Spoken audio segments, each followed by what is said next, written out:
Friends welcome my channel. இன்றைக்கி நம்ம பச்சை பயிர் கடையிறது எப்படின்னு பார்ப்போம். அதுக்கு ஒரு குக்கர்லேயே ஈஸியாக கடைஞ்சிடலாம். ஒரு வறுத்த உடச்ச பாசிப்பருப்பை நல்லா கழுவிட்டு இதில் சேர்த்துக்குங்க. நல்லா வாசம் வரைக்கும் வறுத்து அதை உடச்சி அதோட தோலில் எடுத்து நல்லா கழுவிட்டு அப்புறமா குக்கரில் சேர்த்துக்கோங்க. ஒரு கைப்படி வெங்காயம், ஒரு 4 பச்சை மிளகா, ஒரு தக்காளி பழம், 5 பல் பூண்டு, கொஞ்சம் சீரகம், மஞ்சத்தூள், ஒரு ஸ்பூன் எண்ணெய் சேர்த்து கொஞ்சம் கொத்தமல்லி தழை சேர்த்து வேக விட்டுருங்க. ஒரு 5 விசில் விட்டிங்கன்னா நல்லா குழைய வெந்துடும்.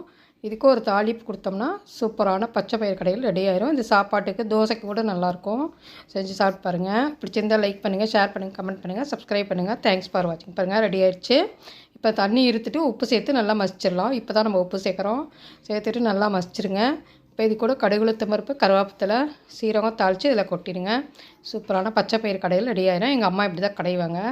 செஞ்சு பாருங்கள், கமெண்ட் பண்ணுங்கள். தேங்க்ஸ் ஃபார் வாட்சிங்.